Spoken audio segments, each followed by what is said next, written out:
Ya, como les decía, vamos a empezar ya con la clase del día de hoy, que es una clase que teníamos que llevar el día martes y que por múltiples motivos, bueno, lo hemos tenido que pasar para el día de hoy. Agradezco su tiempo, va a ser algo rápido y nos vamos a enfocar em, en lo más importante. Eh, es que también yo también estoy en clases. Ya, ya, ahora sí. Para ello, recordemos que las funciones más importantes del sistema reproductor, tanto masculino como femenino, son dos. Uno, producir los gametos sexuales para poder mantener la especie, ¿no es cierto? Y la segunda es que en ambos se producen hormonas que hacen la diferenciación sexual en el sexo femenino y masculino.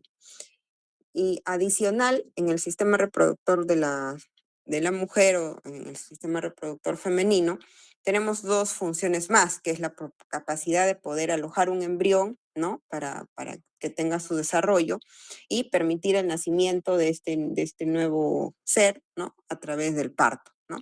Son dos habilidades adicionales o dos capacidades que tiene la mujer adicionales al sistema reproductor masculino. Pero lo más importante es producir los gametos y las hormonas sexuales de diferenciación, ¿no? De ambos sexos.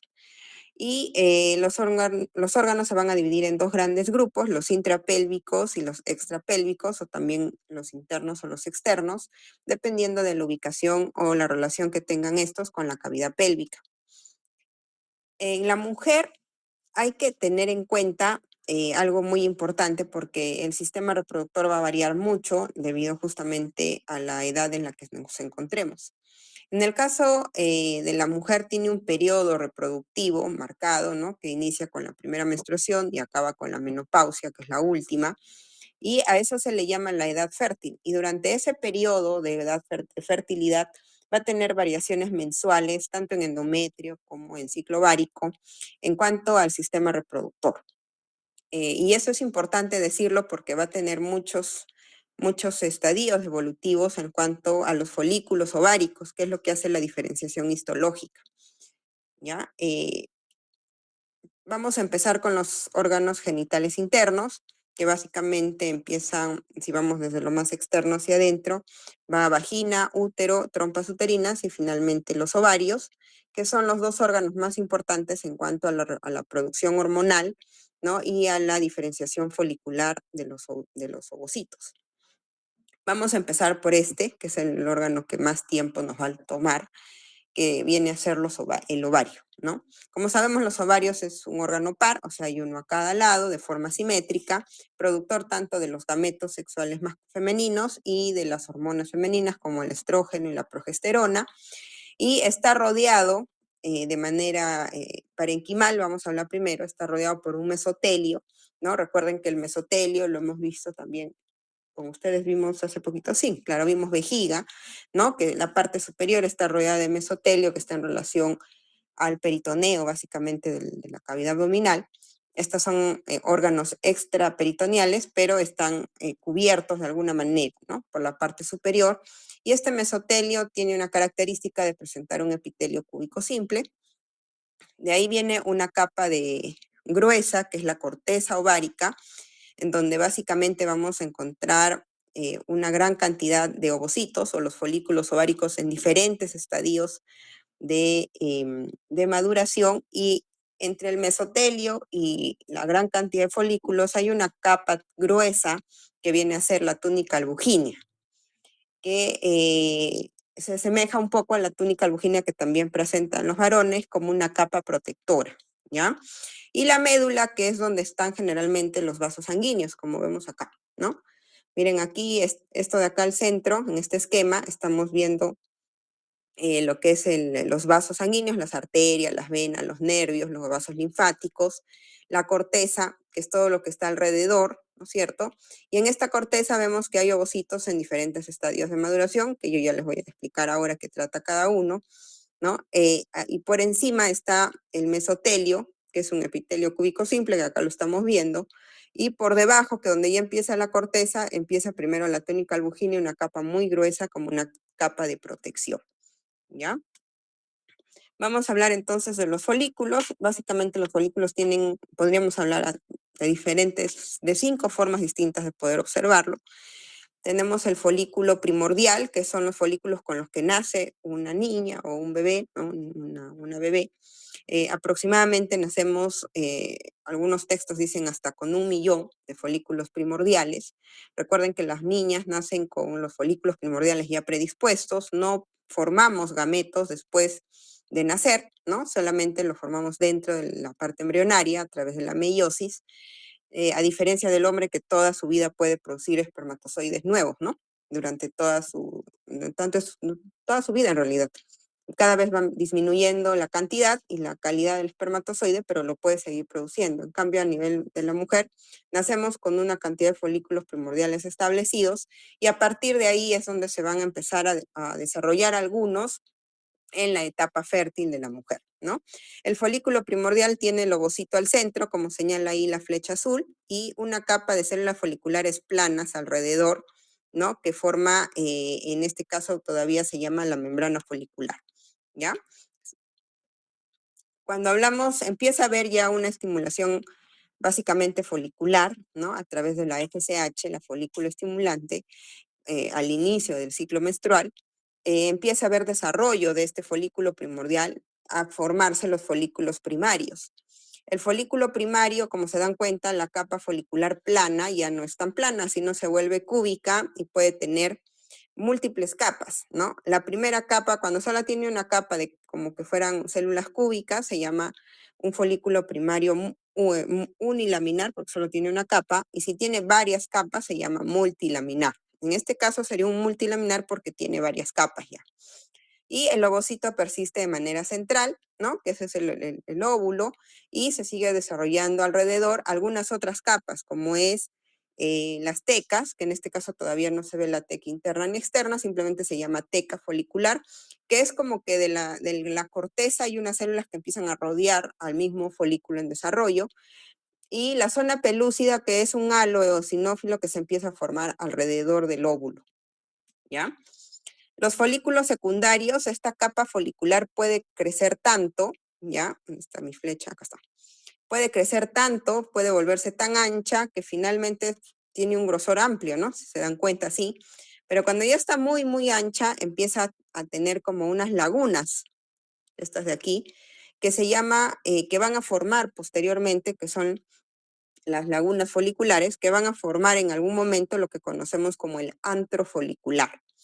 ¿Ya? Esto es un folículo secundario ya bastante, llegando ya casi a un folículo maduro, todavía no está completamente en esa fase porque todavía tiene lagunas, ya vamos a ver ahorita un folículo maduro, pero cuando en las zonas, en las células foliculares aparecen estas lagunas, se llama folículo secundario, ¿ya?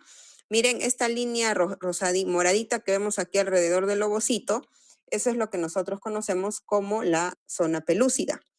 ¿Ya? Y acá alrededor se van a formar unas capas de células, que es la teca interna y la teca externa, que en el folículo primario solamente se le llama teca folicular porque todavía no se diferencian las dos tecas. Y en el folículo secundario ya sí se logra diferenciar y cada una de ellas tiene diferente función. Se le llama teca porque tiene forma de tejas, ¿no? Es como las tejas que se ponen unas sobre otras, por eso se le ha llamado o tiene ese nombre, ¿no? La teca más activa a nivel hormonal es la teca interna, como acá ya les he puesto, ¿no? Son células poliédricas con núcleos redondos que tienen gran cantidad de lípidos, porque recuerden que estamos hablando de estrógenos, y los estrógenos tienen lípidos, ¿no? Y son muy sensibilizadas o activas con el estradiol, ¿no? Tienen gran cantidad de receptores para la hormona luteínica, porque recuerden que por A o B este ovocito se va a fecundar, va a formarse el cuerpo lúteo, ¿no? Y en eso están las tecas, forman parte del cuerpo lúteo. Y también podría haber un poco de hormonas masculinas, ¿no? En mucha menor cantidad, como la androstenediona, que es la que generalmente se produce, ¿ya?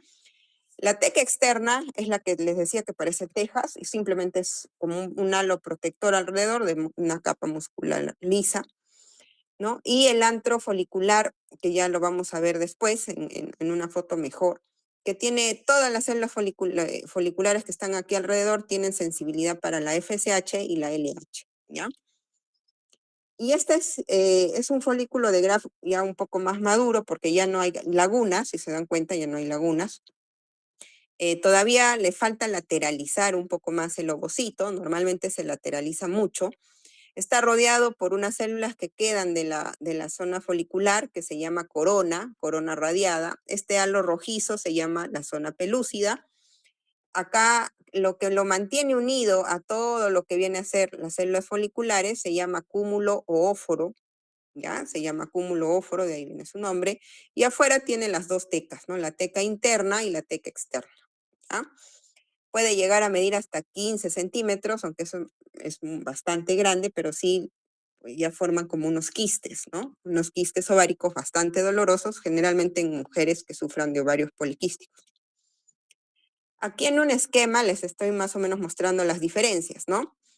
Nacemos con ¿qué? Con folículos primordiales, ¿no? Que son los más chiquititos, se pueden empezar a desarrollar por efecto de la folículo estimulante, a formar folículos primarios. En un inicio puede ser unilaminar, después pueden ser multilaminares, ¿no? Cuando ya está muy ancha, las células foliculares empiezan a ver lagunas, y a esto le llamamos folículos secundarios. Cuando ya se forma, estas lagunas se unen y forman finalmente el antro folicular, el folículo ya no está al medio, ya no está al centro, sino se ha lateralizado, tiene una corona radiada, se forma el cúmulo óforo, hablamos de un folículo maduro o un folículo de Graf. Este folículo de Graf, si logra ovularse, se va a formar el cuerpo amarillo, que es lo que acá no sale en la foto, pero si se atresia, no ovula el ovocito al final, se vuelve en un cuerpo blanco, que le dice también, ¿ya? Aquí lo mismo, es el mismo esquema para que vean las cinco secuencias, ¿no? Miren, folículo primordial, folículo primario unilaminar, folículo primario multilaminar, folículo secundario con lagunas, ¿no? Que ya se están formando, y finalmente el folículo de Graf bastante grande, ¿no? Que ya tiene el ovocito lateralizado, la corona radiada, el cúmulo óforo, las dos tecas, miren, ¿no? Aquí también ya están las dos tecas, pero aquí en los folículos primarios se llama solamente teca folicular porque todavía no se diferencian. Aquí ya se ve teca interna y la teca externa, ¿ya? Lo vemos en fotos. Ahí está. Folículos primordiales, miren aquí, ya lo vamos, pues en prácticas lo van a ver a más detalle probablemente. Los folículos primarios, miren, estos son unilaminares, ¿no? Y este es un multilaminar. Miren la zona pelúcida, que les decía que es un halo eosinófilo un poco más intenso que se pone alrededor del ovocito. Y ya alrededor tiene como unas células que están rodeándolo, ¿no? Que es la teca folicular. Este es un folículo secundario y hay lagunas, ¿no? Hay lagunas, es un ovocito mucho más grande y alrededor vemos aquí una capa y aquí otra capa, es la teca interna y la teca externa. Y este de aquí es el folículo de Graf, un folículo maduro, ya totalmente con el antro folicular formado, ¿no? Las dos tecas bastante bien diferenciadas aquí afuera y el cúmulo óforo y la corona radiada alrededor, ¿ya? Entonces, eso es lo que vamos a ver probablemente en prácticas que lo van a ir desarrollando con el doctor. Aquí algunos detalles un poco para que sepan de la parte hormonal, porque lo vamos a ver, es importante, sobre todo no se olviden de las células, las células foliculares, esas que empiezan a formarse o a crecer, también le dicen células de la granulosa, ¿ya? Estas que están acá, y tienen mucho estímulo, mucha sensibilidad por algunas hormonas, sobre todo por la folículo estimulante, porque es lo que la estimula a crecer, de ahí viene su nombre.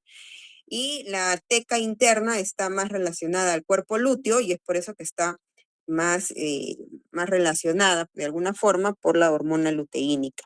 Estas dos hormonas son hipofisiarias, ¿no es cierto? No se olviden, son hormonas hipofisiarias que tienen efecto positivo a nivel de los ovarios. Y de lo que vamos a hablar ahorita es de estas hormonas justamente. Las mujeres sabemos que tenemos este periodo que está partido el mes como a la mitad entre un periodo, digamos, más amigable o más, ¿cómo decirlo?, donde estamos con un ánimo un poco más positivo, Y cuando se acerca al periodo menstrual o donde ya empieza la menstruación, debido a la caída estrogénica, es todo lo contrario, ¿no? Está totalmente negativa y porque aparte que puede presentar algunos tipos de síntomas como dolor de cabeza, dolor en hipogastrio, ¿no? Que se relacionan al periodo o a las caídas hormonales. ¿Y eso por qué? No es porque nos da la gana ni porque no sabemos manejarlo con calma, simplemente es por un efecto hormonal que está todos los meses pasa, ¿no? Y aquí está. Les decía, cuando cae finalmente todas las hormonas caen al final del ciclo, ¿no es cierto? Y empieza la menstruación en el día cero, o en el día uno, mejor dicho, que es el día de la menstruación. Normalmente el ciclo menstrual dura 28 días y está partido en dos segmentos, que es el día 14, el día de la ovulación, y se habla de una fase proliferativa y una fase secretora. ¿Ya? En la fase proliferativa vamos a hablar primero, bueno, hablando de la parte endometrial, hablamos de una fase proliferativa y una fase secretora, pero a nivel ovárico también tenemos otra forma de dividirlo, que igual es en 14 días, es la fase folicular y la fase luteínica, ¿ya? Y eso está en relación al desarrollo ovárico. Como les decía, la FSH, que es la folícula estimulante, es la que domina la primera fase del ciclo menstrual, y es cuando los ovocitos primordiales empiezan a tener estímulo de la FSH y se empiezan a desarrollar un poquito más, hasta tener un folículo ovárico maduro, ¿no es cierto? Entonces, ¿qué hormona es la que va a tener ascenso? Obviamente la FSH, porque es la fase folicular, ¿no? Ahora, no son ascensos de un pico gigante, ¿no? Simplemente es un pequeño ascenso. De ahí hay una pequeña caída. ¿Por qué? Porque cuando la FSH aumenta pueden desarrollarse, por decir, ¿no? 10, 15, 20 folículos primordiales, pero no vamos a ovular 20 óvulos. Generalmente solo se ovula uno por mes. Y eso es porque esta caída de la FSH escoge al folículo más fuerte. Al que soporta esta caída es el folículo que va a ovularse, ¿ya? Y otra vez empieza a elevarse la FSH, ya sobrevivió solamente un folículo, y ese folículo ya va a llegar a la última fase del desarrollo, que es para poder ovularse, ¿ya? Junto con esto, debido a que ya empiezan las células de la granulosa a desarrollarse y las células de la granulosa producen estrógenos, el estrógeno también empieza a subir, ¿ya? Al caer la cantidad de folículos, también cae un poco los estrógenos, pero otra vez vuelve a subir. Por eso cerca al día de la ovulación es donde tenemos los picos más altos, tanto del estrógeno como de la FSH, ¿ya? Y este crecimiento de estas dos hormonas es la que nos produce estar de buen humor, de buen ánimo, hasta la piel se pone más bonita, ¿no? Y todo lo demás debido a un efecto hormonal, ¿ya? Y junto con este desarrollo de las hormonas, también va a desarrollarse la LH. Recuerden quién me estaba en relación a la LH, la teca interna, ¿no es cierto? Como ya tenemos folículos secundarios formados y un folículo de Graf bastante maduro ya para poder ovularse, empieza también la producción de la LH, ¿no? Empieza a aumentar y la LH incrementa. Entonces también tenemos un pico de la hormona luteínica. Pero un día antes de la ovulación se caen las tres hormonas, tanto el estrógeno, se cae la LH, también se cae el estrógeno. Se caen las tres hormonas y eso produce la ovulación. Es el estímulo ovulatorio, ¿ya? Y este ovocito que está saliendo acá, este óvulo, supuestamente se va a fecundar, etcétera, si es que logra, si es que hay el deseo de la implantación o tener un bebé, ¿ya? Y lo que queda dentro del ovario, que es los rezagos, van a formar el famoso cuerpo lúteo, y ahí es donde empieza la fase luteínica. En la fase luteínica es porque el cuerpo amarillo va a empezar a producir una hormona que se llama progesterona, porque como se supone que este ovocito podría fecundarse, se debe implantar en el endometrio. Y para implantarse en el endometrio necesita una hormona que se llama progesterona. La progesterona, que fue en alza relativamente lento, en la segunda fase es la hormona dominante, ¿ya? La hormona dominante es la hormona que más altitud tiene, porque se supone que está preparando este endometrio para que se implante ahí al bebito, ¿no? O a la mórula o al embrión, como ustedes quieran llamar, ¿ya? Y si se dan cuenta, junto con todo este cambio hormonal, la primera fase es de menstruación, ¿no? La primera fase, los primeros 5 o 6 días, y de ahí ya empieza la fase proliferativa, otra vez empieza a engrosar el endometrio para prepararse obviamente para recibir ese embrión. Pero como la mayoría de las mujeres no se embarazan en todos sus ciclos menstruales, se produce una degeneración del cuerpo lúteo, que solamente vive 14 días, y con eso se desprende o se caen todas las hormonas otra vez y produce otra vez la menstruación. Con la caída de todas las hormonas se produce esto que llamamos la parte del cambio de ánimo, ¿no? De no tener ganas de hacer las cosas, de no tener a veces ganas de comer o a veces ganas de comer mucho, etcétera, ¿no?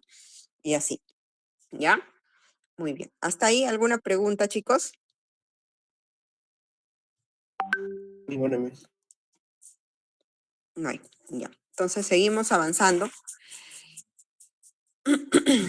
¿Qué pasa? Ustedes les comentaba de los folículos, si vamos a usar el millón de folículos con los que nacemos. No, no nacemos, no vamos a usar ese millón de folículos.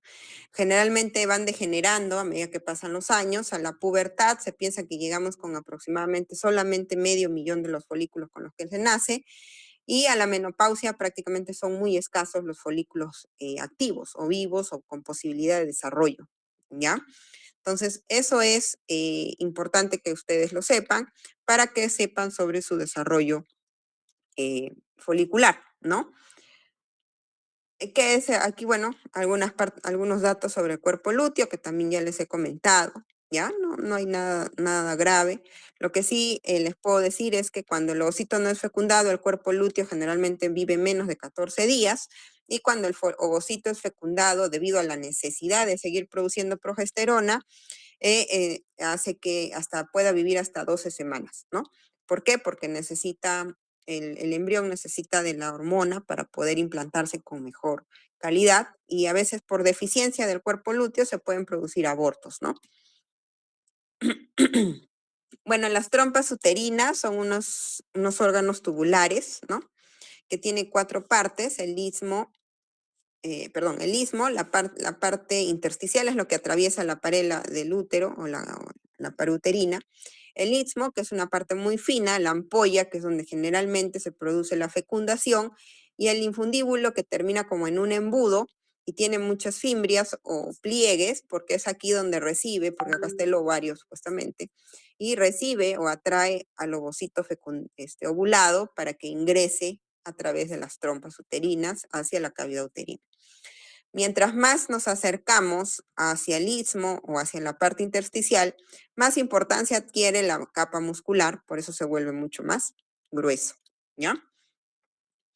Está formado por un epitelio cilíndrico simple, con células ciliadas, ¿ya? Porque, como les digo, estos cilios permiten el movimiento del ovocito hacia la cavidad uterina, ¿ya?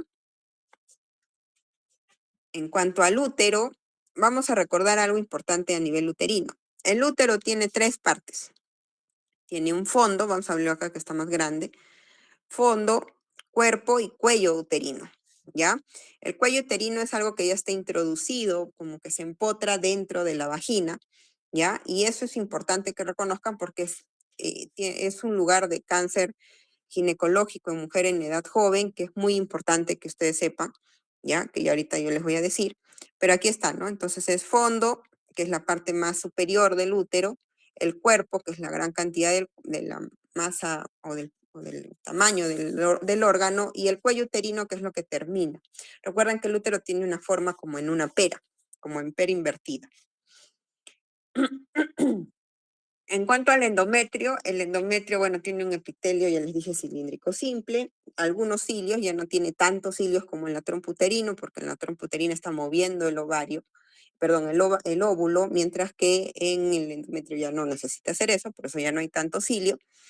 Y tiene glándulas secretoras, ¿ya? Por eso aquí vemos estas bolitas, todas estas bolitas chiquititas que vemos aquí son glándulas, ¿no? Que forman parte y van a modificarse también según el periodo o la fase menstrual en la fase del ciclo menstrual en la que estemos, ¿ya? Que tiene aparte del endometrio, que es la primera capa del útero, después viene el miometrio. El miometrio es una capa muy gruesa que tiene 3 capas musculares. Estas son musculares lisas, está la circular media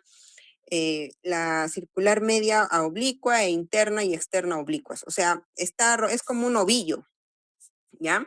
La circular media no es totalmente circular, así muy ordenada, por decirlo de alguna forma, como por ejemplo hemos visto en el intestino delgado, como hemos visto hace poco en la vejiga, sino tienden a ser oblicuas como un ovillo de lana, ¿no? Que van como en direcciones oblicuas, contrarias, rodeadas, estas 3 capas musculares, porque recuerden que necesita mucha fuerza.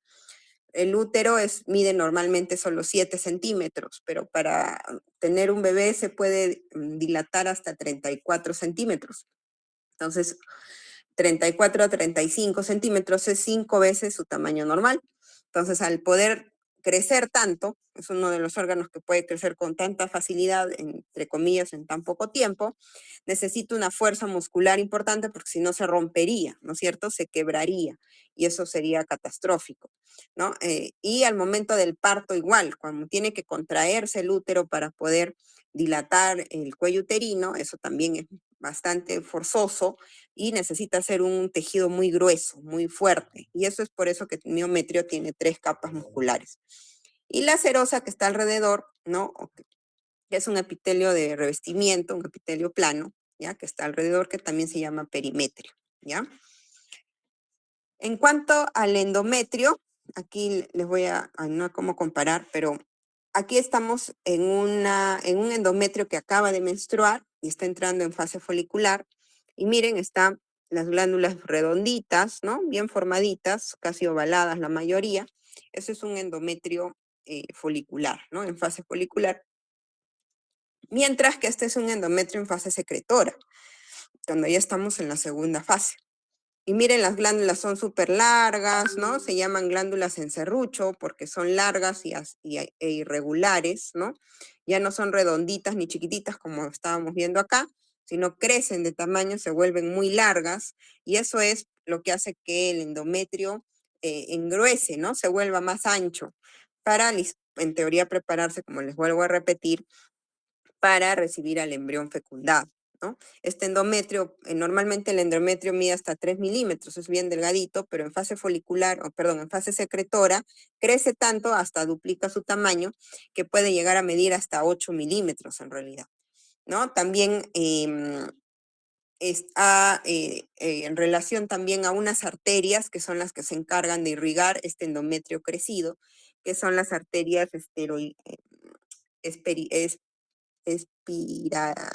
espiraladas, sí, que no las he puesto acá, que vienen de espiral, ¿no? Y crecen igual, ¿no? Crecen en espiral, por eso se llama el nombre de espiraladas. La fase menstrual es donde estas arterias espiraladas se atrofian, se destruyen, y la última fase secretora, que es la capa secretora del endometrio, se desprende, y es lo que conocemos como la menstruación, que normalmente son menstruaciones de sangrados pequeños, ¿no? Que no deben ser muy abundantes, ¿ya?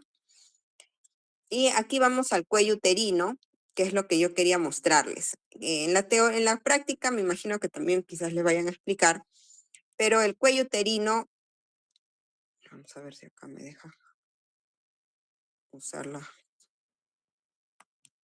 pizarra con rojo. Vamos a suponer que esto va así y vamos a la cavidad uterina. Vamos a suponer lo que es así, ¿no es cierto? Y externamente también va por acá, así, y va al todo lo que vendría a ser, disculpen mi dibujo que está horrible, pero es para que más o menos me entiendan. Acá estamos hablando de cavidad uterina, ¿ya? O sea, aquí es donde estaría alojado un bebé, donde está el endometrio, etcétera, etcétera. ¿Y por qué les hago tanto hincapié en esta? Más o menos esto tendría que ir así, ¿ya? Para que se vea mejor. Y la vagina, que la voy a pintar de otro color. Vamos a ponerla verde.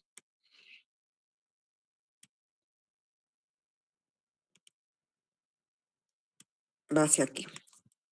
¿ya? Este cuello uterino se empotra en la vagina, es como que estuviera protruyendo a través de la vagina. Y debido a esa protrusión, tiene un cambio epitelial importante donde se aloja el cáncer de cuello uterino, que es uno de los principales cánceres en mujeres en edad joven, ¿no? ¿Y qué ocurre? ¿Cómo era el epitelio del endometrio que les acabo de mencionar? Es un epitelio cilíndrico, ¿no es cierto? Es un epitelio cilíndrico simple. Entonces, normalmente todo lo que esté hacia adentro de la cavidad uterina va a tener ese tipo de epitelios, que es un epitelio cilíndrico simple. Acá, ay, vamos a ponerlos así, ya está. Epitelio cilíndrico simple, y eso va a llegar hasta cierta parte, más o menos hasta acá, que viene a ser de ahí la zona de transición, le ponen, porque inmediatamente aquí pasa algo entre las células, se cambian las formas, no se aplanan, se pierde la estructura epitelial normal y empieza a haber un epitelio estratificado plano, que es lo que está señalando acá, ¿no? Entonces, este punto, que vamos a ponerlo aquí como la zona de transición, de aquí para arriba se llama endocervix, ¿ya? Se llama endocervix, y de aquí para abajo se llama exocervix. Exocervix, o sea, externo. Entonces, ¿cuál es el epitelio del endocervix? Es un epitelio cilíndrico simple. ¿Y cuál es el epitelio del exocervix? Es un epitelio estratificado plano, igual que el que tiene la vagina, ¿ya? Este punto de cambio de epitelio es donde se produce, si ustedes sienten inflamaciones, puede haber el virus del papiloma humano, se aloja con mucha facilidad y produce primero unas metaplasias celulares que en un futuro se convierten en un cáncer, ¿ya? Espero me hayan entendido en este dibujo feo que he hecho aquí, pero bueno, ahí está la intención. Y esto es lo que nos habla aquí del exocervix y del endocervix, ¿ya? Entonces, el cervix interno, que es el endocervix, es un epitelio cilíndrico simple, y el exocervix tiene una mucosa con un epitelio de revestimiento plano, estratificado plano, ¿ya? Tiene miometrio en menor cantidad, es más escasa obviamente, porque ya estamos al final del cuello uterino, ¿ya? La vagina, lo más importante en la vagina es que recuerden que tiene un epitelio estratificado plano, no queratinizado, ¿ya? No hay queratina en la vagina. Tiende a desprenderse la última capa, sí, por abrasión, pero no es por otra cosa, ¿ya? Tiene una capa muscular muy, muy lábil, o sea, con mucha facilidad se distiende, ¿ya? Porque tiene una gran cantidad de tejido conectivo elástico, porque es un órgano bastante elástico. Al ser el órgano copulador, es un órgano elástico, y una adventicia, que es un tejido conectivo laxo que le envuelve alrededor, ¿ya? Y en cuanto a los órganos genitales externos, que ya no voy a dar mucho detalle para no quedar hasta muy tarde, es piel, son las mismas características de la piel fina, que tienen folículos pilosos, lo que viene a ser el monte de Venus, en los labios mayores, ¿no? Folículos pilosos, puede haber glándulas sebáceas, igual hay glándulas sudoríparas, como ya hemos visto, pero por dentro de los labios mayores tenemos ya una mucosa que no tiene ya ni folículos pilosos, tiene las mismas características de la piel, es un epitelio estratificado plano, pero no tiene ya ningún tipo de anexo de piel, ¿ya? Esto ya lo voy a dejar aquí para que ustedes lo puedan leer después, porque es lo mismo, ¿ya? Es lo mismo detalle, lo más importante ya les expliqué hace un momento, ¿ya? Em, Aquí es donde yo les digo, ¿no? Ya los labios menores son pliegues cutáneos desprovistos de tejido adiposo, que igual tiene un epitelio estratificado plano, gran cantidad, puede haber glándulas, unos quistes se forman ahí como unas glándulas lubricantes, ¿no? Que producen una secreción que sí pueden producir a veces quistes, ¿ya? Quistes por dentro de los labios mayores que son muy dolorosos, ¿ya? El clítoris, que sabemos es el órgano que tiene gran terminación nerviosa y está en relación a la excitación femenina, ¿no? Se conoce que está formado por dos cuerpos cavernosos, igual tiene epitelio estratificado plano, claro, muy finito, ¿no? Muchas terminaciones sensitivas, Al vestíbulo se le dice justamente a esta zona de acá. A esto de aquí es a lo que nosotros le decimos vestíbulo, lo que está dentro de los labios menores, ¿ya? Y está acá. Ahí encontramos algo importante que es el introito vaginal, que normalmente en las mujeres que no han tenido contacto sexual puede haber una capa de tejido conectivo eh, que sí tiene una perforación pequeña, ¿no? Pero no está desgarrado, no está desprendido. A eso se le llama himen, ¿no? Y hay a veces también himen que son muy fibroelásticos y normalmente a veces no pierden su estructura. ¿Ya? Es un pliegue mucoso de tejido conectivo vascularizado y también es un epitelio estratificado plano, ¿no? Y en cuanto un poco a hablar de los métodos de anticoncepción, porque ustedes como personal futuro de salud deben manejarlo muy bien, siempre va a haber alguien que les pregunte y les oriente y no está de más tener un pequeño repaso sobre salud sexual y reproductiva, sobre toda su edad ustedes, ¿ya? Siempre la protección es importantísima y para ello, recuerden solo el único método anticonceptivo que, aparte de evitar embarazos, también evita infecciones de transmisión sexual, es el condón con más efectividad, ¿ya? Es de uso masculino, ¿no? No sé si es bueno o malo, pero es de uso masculino, pero ahora que ya las cosas han cambiado, la posibilidad que las mujeres también puedan comprarlo y pedir o solicitar el uso es totalmente válido. Es el único método que previene infecciones de transmisión sexual. Si ustedes confían o tienen una pareja estable por años, bueno, en fin, pero normalmente se recomienda el uso. El condón femenino es más difícil el uso, hay que usarlo junto a un espermicida, ¿no? Entonces ya es más complejo también en la efectividad. Todas las terapias hormonales, como son las pastillas, como son el anillo hormonal, las pastillas de anticoncepción, el parche, el implante, hacen que haya todo el ciclo menstrual una línea permanente de progesterona. Por eso es que no ovula la mujer y ese es su método anticonceptivo. Esta progesterona debe caer, ¿no es cierto? Para que haya ovulación y empiece nuevamente el ciclo. Cae, pero se mantiene así, a una dosis mínima, que es lo que hacen las pastillas anticonceptivas, o sea, no llegan a caer del todo. Eso engaña al ciclo hormonal, por eso es que no se produce la ovulación, ¿ya?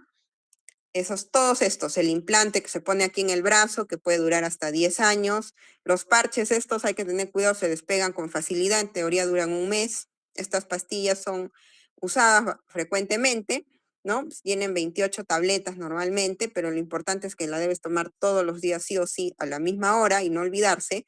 El anillo hormonal, bueno, se coloca dentro de la vagina, dura un mes, perdón, también, y hay que, bueno, en cuanto a la higiene y todo eso es complicado. Y en cuanto a las inyecciones anticonceptivas, pueden ser mensuales o trimestrales, y en este caso estas pastillas sí producen amenorrea, o sea, cortan totalmente la menstruación, esta igual que el implante, ¿ya? A veces porque la mamá no se dé cuenta o porque no quieren que los papás sepan que se están cuidando o muchas cosas adicionales. De manera personal, yo recomendaría el uso del preservativo o el uso de las pastillas anticonceptivas orales, ¿no?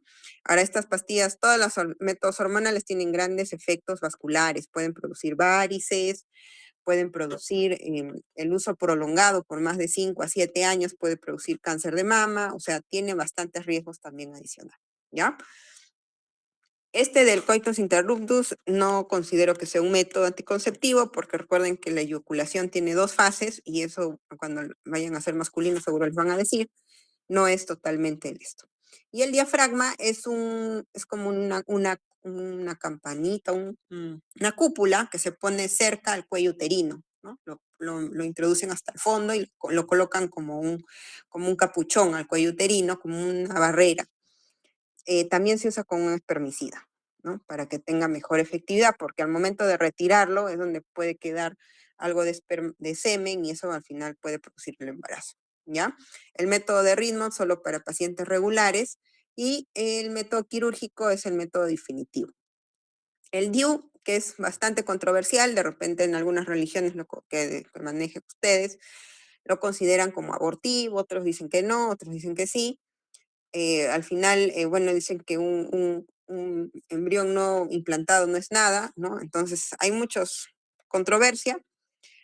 Simplemente es un método anticonceptivo totalmente válido, dura también hasta 10 años, introduce un dispositivo en forma de T en la cavidad uterina, que también tiene un poco de efecto hormonal, algunas vienen con efecto hormonal, y y lo que hace es evitar que se implante el óvulo que ha sido fecundado, si es que lo ha fecundado, ¿no? No lo deja implantarse, entonces simplemente se desprende y como cualquier menstruación normal, ¿ya? Muy bien, chicos. ¿Alguna pregunta?